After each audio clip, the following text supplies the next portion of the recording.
ভোজনপ্রিয় বাঙালির জন্য শীতকালটা কিন্তু সত্যিই একটা প্রিয় সময়, কারণ শীতকালে অনেক রকমের খাবার পাওয়া যায়।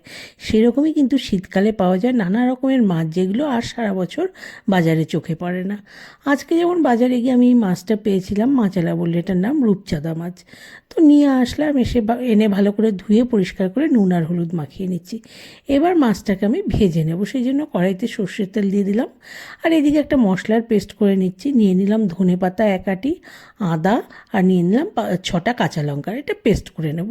তেল গরম হওয়ার পরে মাছগুলোকে আমি ভেজে নিচ্ছি। কিন্তু মাছগুলোকে ভালো করে ভাজা হয়ে গেলে এই তেলের মধ্যে আমি দিয়ে দিলাম কালো জিরে, একটা শুকনো লঙ্কা ফোড়ন। এরপরে দিয়ে দেবো এর মধ্যে একটা মিডিয়াম সাইজের পেঁয়াজকে কুচি, খুব বেশি কুচি করিনি, একটু মোটা মোটা করে কেটে নিয়েছিলাম। আর দেবো এই মাছটার মধ্যে একটা কাঁচা টমেটো। কাঁচা টমেটো দিলে কিন্তু বেশ একটা টকটক টেস্ট হয়, খেতে খুব ভালো লাগে।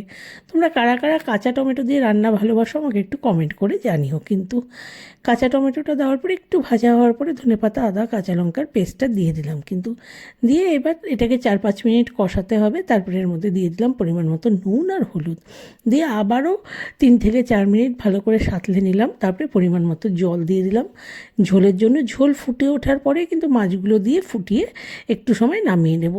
এই মাছের ঝালটা খেতে কিন্তু খুবই ভালো লেগেছিল। রেসিপিটা তোমাদের ভালো লাগলে একটু লাইক করো, শেয়ার করো, কমেন্ট করো। আমার চ্যানেলটাকে সবাই পারলে একটু সাবস্ক্রাইব করে নিও। সবাইকে অনেক অনেক ধন্যবাদ দেখার জন্য। বাই।